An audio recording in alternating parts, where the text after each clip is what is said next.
11 বছর ধরে সিজোফ্রেনিয়ায় ভুগছেন প্রীতম। মাসে দুটি ফ্লুয়েনেক্সোল ডিপোর্ট 40 ইঞ্জেকশনেই চলছিল তার স্বাভাবিক জীবন। তবে কয়েক মাস ধরে দেশে মিলছে না প্রয়োজনীয় এই ঔষধ। ফলে মানসিক অবস্থার অবনতি হয়ে তিনি ভর্তি হয়েছেন রিহ্যাবে। 2014 ডিসেম্বর থেকে আমার সিজোফ্রেনিয়া 15 দিনে একটা দেওয়া হয়, এটা আমি ব্যালেন্সে আছে। আচ্ছা, আর ইঞ্জেকশনটা না দেওয়া হলে কি হয়? ডক্টরের মতে এখন দেওয়াটা গ্রহণযোগ্য। একই সংকটে ভুগছেন প্রীতমের মাও।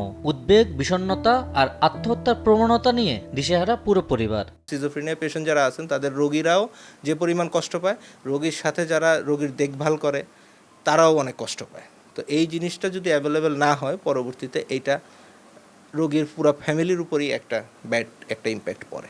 শুধু প্রীতম ও প্রীতমের মাই নয়, এমন অসংখ্য রোগীর জীবন এখন দুর্বিষহ। ফ্লুয়েনেক্সোল ডিপোর্টের আমদানি বন্ধ থাকার কারণ বলছেন চিকিৎসকরা। মানসিক রোগীদের জন্য অত্যন্ত কার্যকরী এবং প্রয়োজনীয় একটা ইনজেকশন।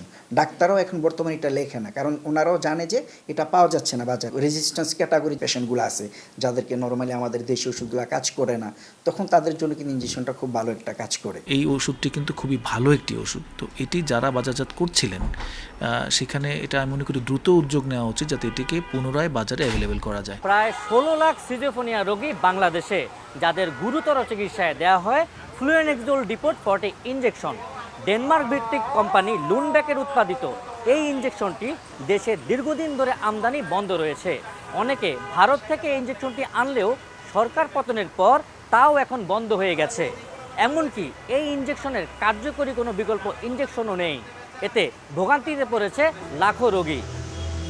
রাজধানীর বিভিন্ন ফার্মেসি ঘুরে রোগীদের বক্তব্যের সত্যতা মেলে। বিক্রেতারা বলছেন, চাহিদা বেশি থাকলেও বাজারে মারাত্মক সংকট রয়েছে এই ইঞ্জেকশনের। ভালো ভালো ডাক্তার, বড় ডাক্তার ক্লোভিজোল ডিপোর্ট, ফ্লুয়েনেক্সোল ডিপোর্ট লিখে থাকে। কোম্পানি যেহেতু ইনপুট করতেছে না, আমরা সেটা দিতে পারতেছি না। যে এই প্রোডাক্টটা এইটার অল্টারনেট আসছে, সেরকম খুব বেশি আমরা দেখতে পাচ্ছি না। অনেকদিন থেকে ওষুধটা খুঁজতে আসি, আমি ওষুধটা পাচ্ছি না। ইনপুটটাকে বাড়ানো উচিত, যাতে করে প্রত্যেকটা পেশেন্টের অ্যাটেন্ডেন্সগুলি, ওষুধগুলি হাতের নাগালে দ্রুত পেয়ে যায়। ওষুধটি উৎপাদন করে ডেনমার্কের লুনব্যাক, বাংলাদেশে আনতো লাইলাক ফার্মা। প্রতিষ্ঠানটি জানায়, চুক্তি বাতিলের পর আমদানি বন্ধ রয়েছে। এই প্রোডাক্টটার ইফেক্টিভনেস এত বেশি যে অনেক আপনার সাইকিয়াট্রির পেশেন্ট তারা একদম সুস্থ জীবনে ফিরে গেছে। শুধু দুইটা প্রোডাক্ট মার্কেটিং করে তাদের যে এক্সপোর্টের যে কস্ট আছে সব কিছু মিলায়, এবং আমরা প্রাইসও বাড়াতে পারি না।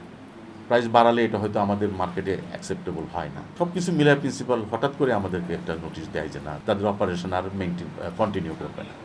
দিস ইজ ওয়াই আমরা বিগত 3 বছর যাবত এই প্রোডাক্টটা মার্কেটে দিতে পারছি না। কিন্তু গভর্নমেন্ট যদি আমাদেরকে সাবসিডি দিতে পারতো, ডিউটি ফ্রি করতে পারতো, আমরা হয়তো কম প্রাইসে দিলে আমরা হয়তো বেশি পরিমাণ মেডিসিন ইম্পোর্ট করতে পারতাম।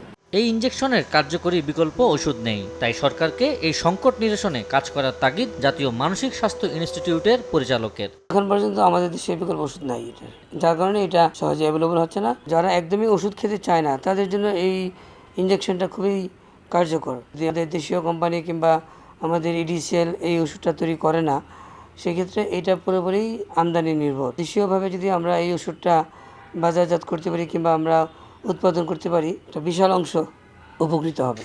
এদিকে জনমানুষের স্বাস্থ্য নিরাপত্তার কথা বিবেচনায় দ্রুত প্রয়োজনীয় পদক্ষেপ নেওয়ার আশ্বাস ওষুধ প্রশাসন অধিদপ্তরের। যে দেশ থেকেই হোক না কেন, এটা নিজের ব্যবহারের জন্য পেশেন্ট যে কোনো সময় ওষুধ প্রশাসন অধিদপ্তরে আবেদন করে সেটা আনার জন্য রাস্তা খোলা আছে। কোনো স্পেশালিস্ট ফিজিশিয়ান এইভাবে বলেন যে হ্যাঁ তার এই প্রোডাক্টটা বেশি দরকার, নিশ্চয়ই আমাদের মহাপরিচালক মহোদয় এই ব্যাপারে কার্যকর পদক্ষেপ নেবেন।